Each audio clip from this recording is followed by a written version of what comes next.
الحمد للہ رب العالمین والصلاة والسلام علی اشرف الانبیاء والمرسلین وعلی آلہ واصحابہ اجمعین ومن تبعہم بإحسان الی یوم الدین اما بعد۔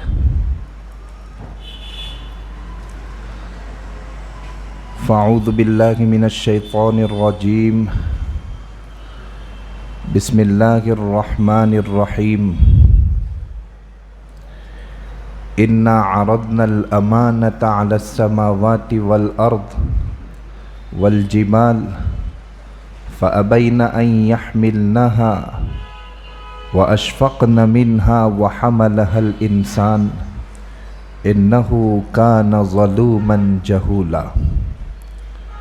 صدق اللہ العظیم۔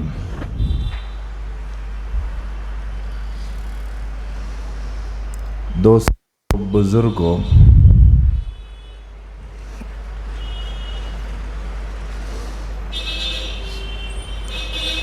اللہ تبارک و تعالیٰ کا بہت احسان ہے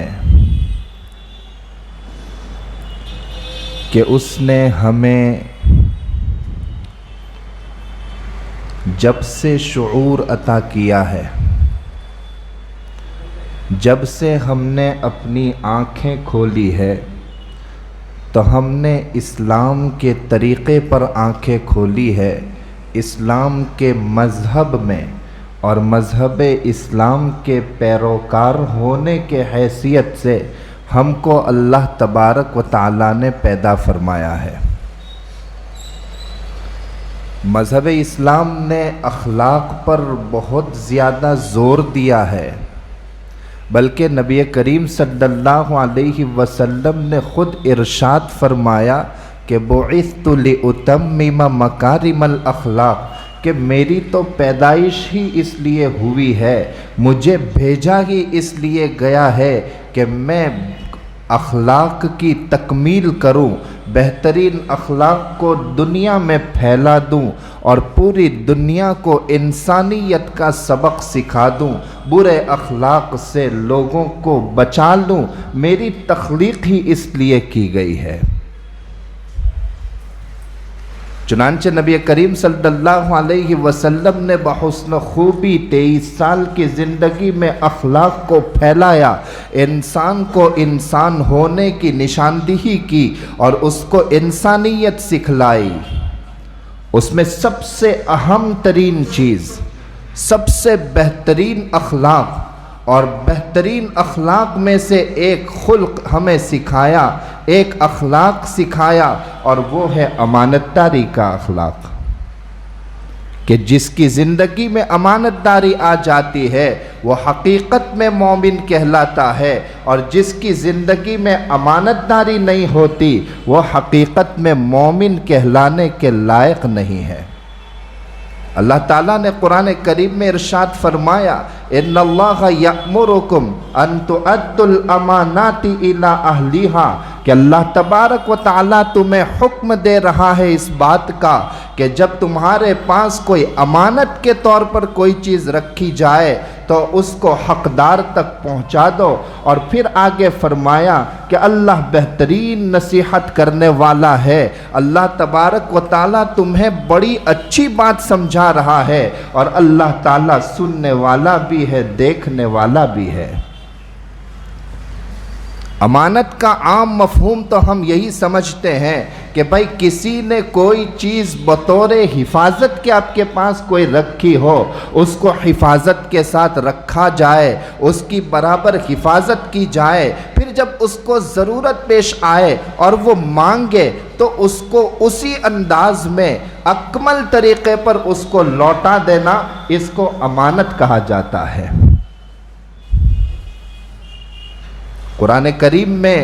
اللہ تبارک و تعالیٰ نے ایک آیت نازل فرمائی ہے، بلکہ تسلسل کے ساتھ 10 آیات کو نازل فرمایا ہے، اور اس میں مومنین کی صفات کو بیان کیا گیا ہے۔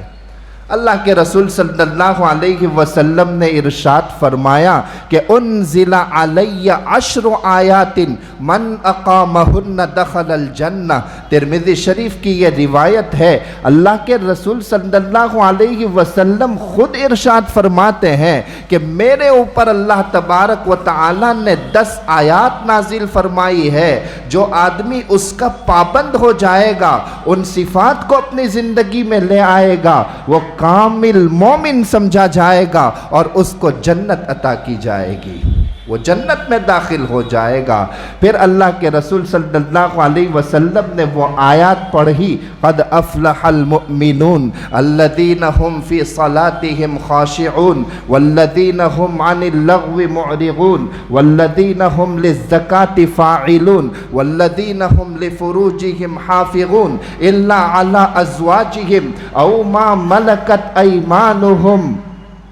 اور آگے تک فرمایا، پھر کہا اولئک هم الوارثون الذین یرثون الفردوس ہم فیہا خالدون۔ یہ 10 آیات نازل فرمائی، اس میں 10 صفات کو بیان کیا گیا ہے۔ اس میں سب سے پہلی صفت یہ بیان کی گئی کہ جو خشوع کے ساتھ نماز ادا کرتا ہے، اللہ کے لیے خشوع اختیار کرتا ہے، اور خشوع یہ دل کا فعل ہے۔ انسان کے دل میں جب جھکاؤ پیدا ہوتا ہے، اللہ کی طرف رجوع پیدا ہوتا ہے، تو اس کا سارا بدن جھکنے والا بن جاتا ہے، اور جب دل میں جھکاؤ نہیں ہوتا تو اس کا بدن بھی ادھر ادھر ہونے لگتا ہے۔ چنانچہ مصنف ابن ابی شیبہ کی روایت میں ہے کہ اللہ کے رسول صلی اللہ علیہ وسلم نے ایک جگہ تشریف لائے، ایک آدمی کو نماز پڑھتے دیکھا اور وہ نماز میں اپنی داڑھی کو پکڑ رہا تھا، نماز میں اپنی داڑھیوں کو پکڑ رہا تھا۔ نبی کریم صلی اللہ علیہ وسلم نے ارشاد فرمایا، لو خشع قلب ھذا لخشعت جوارحہ،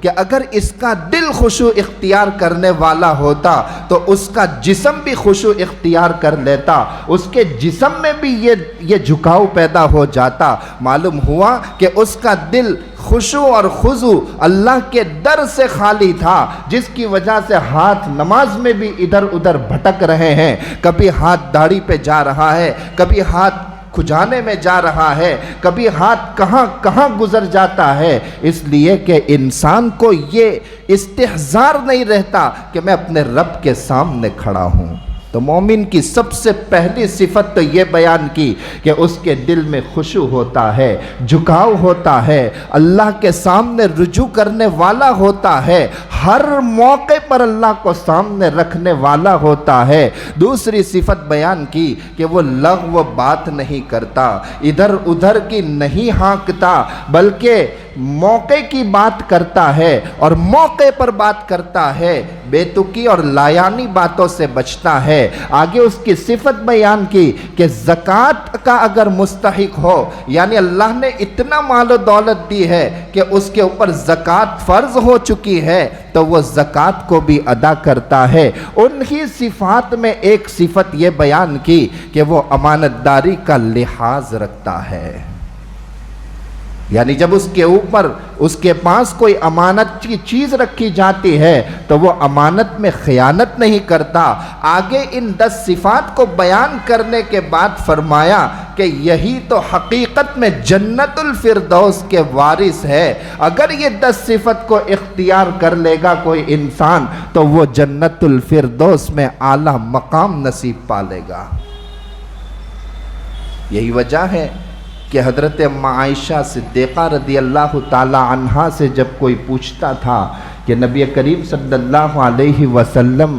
کے اخلاق کریمانہ کیا کیا تھے، ہمارے سامنے تھوڑا سا بیان کیجئے۔ اما عائشہ رضی اللہ تعالی عنہا سے 2 طرح کے جوابات اس کے بارے میں منقول ہے۔ بعض روایتوں میں ہے کہ اللہ کی محبوبہ، اللہ کے رسول صلی اللہ علیہ وسلم کی محبوبہ اما عائشہ رضی اللہ تعالی عنہا اس جواب میں فرماتی تھی، کان خلقہ القرآن، کہ میرے نبی کے تو سارے اخلاق قرآن ہے، قرآن میں جتنی باتوں کا اللہ تعالیٰ نے حکم دیا ہے وہ سب باتوں کو نبی کریم صلی اللہ علیہ وسلم پریکٹیکل میں کر کے دکھاتے تھے، اور جتنی باتوں سے روکا ہے نبی کریم صلی اللہ علیہ وسلم اس سے خود بھی رکتے تھے اور دوسروں کو بھی روکنے کی تلقین کرتے تھے، بچانے کی کوشش کرتے تھے۔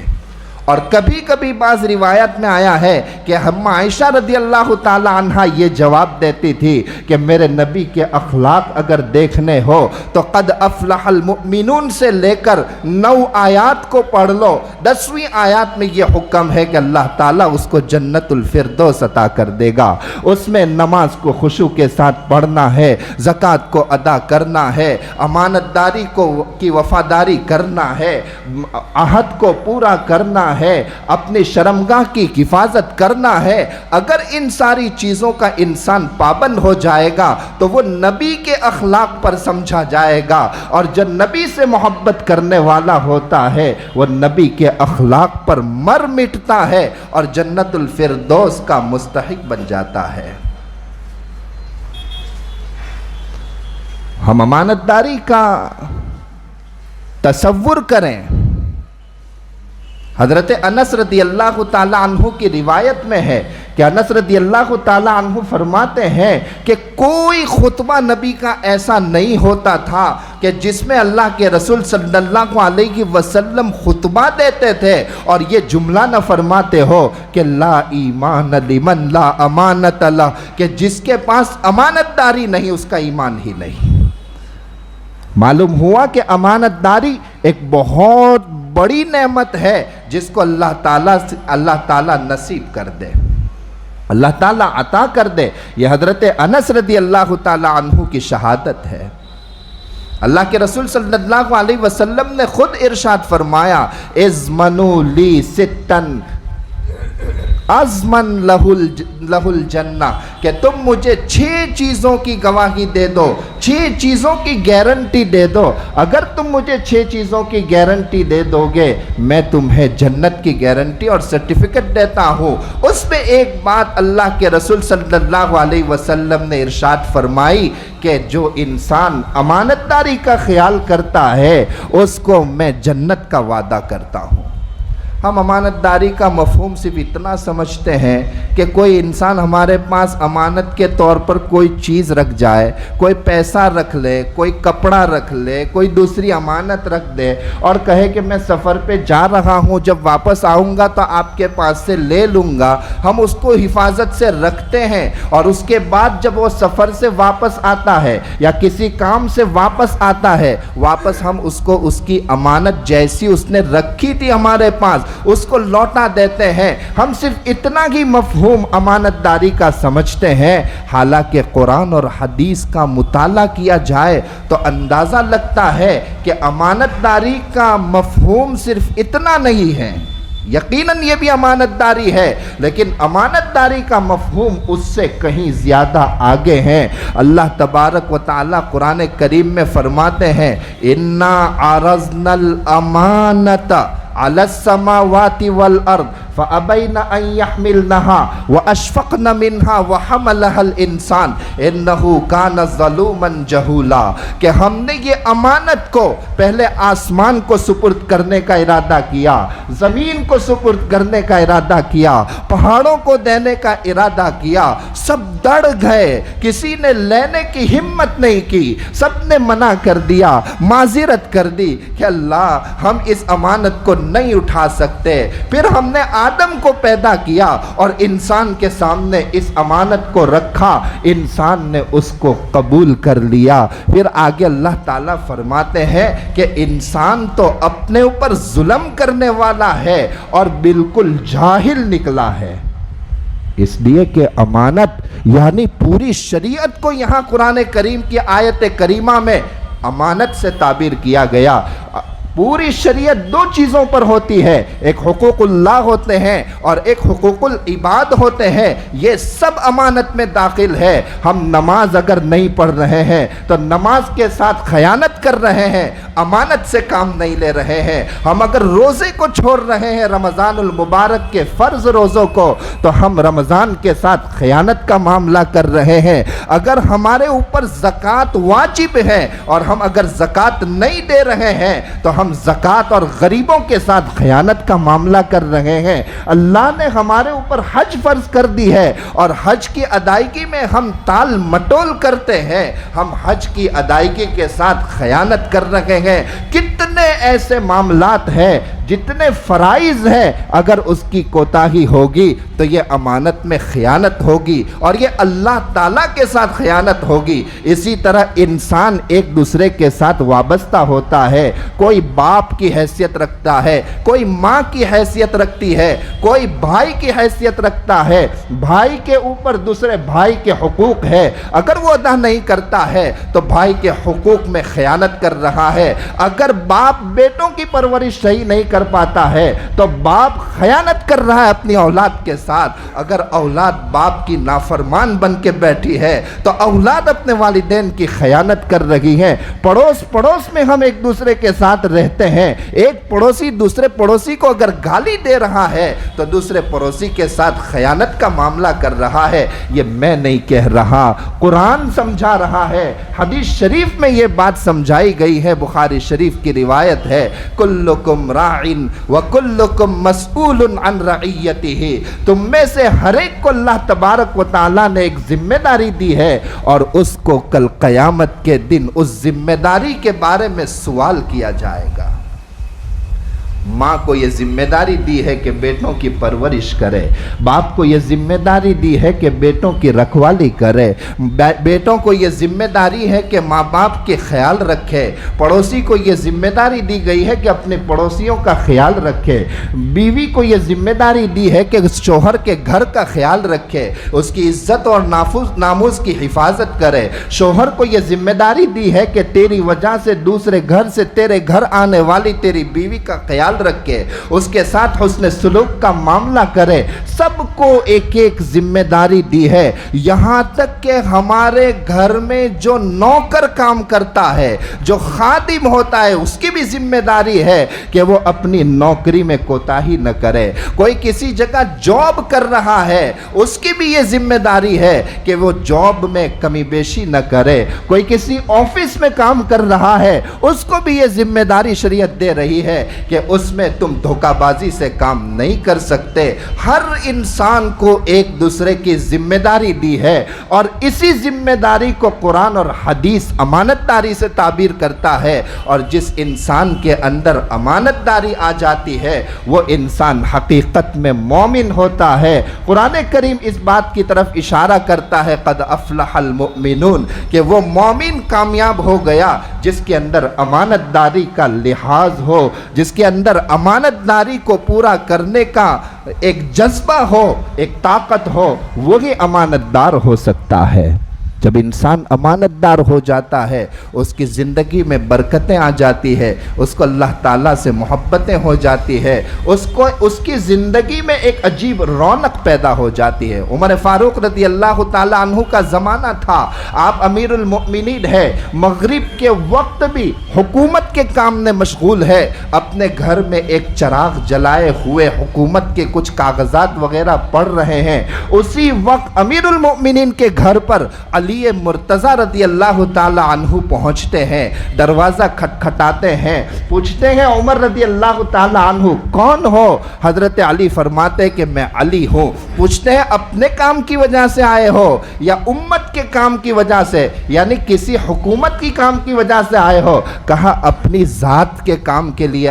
آیا ہوں۔ حضرت عمر رضی اللہ تعالی عنہ نے دروازہ کھولا اور اس کے ساتھ فوراً چراغ کو گل کر دیا، بند کر دیا، بجھا دیا۔ حضرت علی حیران ہو گئے کہ ابھی تک چراغ جل رہا تھا، اس میں حضرت عمر کچھ کاغذات پڑھ رہے تھے، میں جیسے ہی داخل ہوا اپنے چراغ کو گل کر دیا، آخر کیا وجہ ہوئی؟ حضرت علی رضی اللہ تعالی عنہ نے پوچھا کہ اس کی کیا وجہ ہے؟ فرمایا کہ اس کے اندر جو تیل جل رہا ہے وہ بیت المال کے پیسے سے آیا ہے، اور بیت المال اور حکومت کا پیسہ میں اپنی ذات کے لیے خرچ نہیں کر سکتا، بلکہ وہ تو صرف اور صرف حکومت کے کام میں آ سکتا ہے۔ میں ابھی تک حکومت کے کام میں لگا ہوا تھا تو چراغ جلا رہا تھا، اب تم میرے پاس آئے اپنی ذات کے مشورے کے لیے، میں اس وقت حکومت کے پیسوں سے لیے ہوئے تیل کو میں استعمال نہیں کر سکتا ہوں۔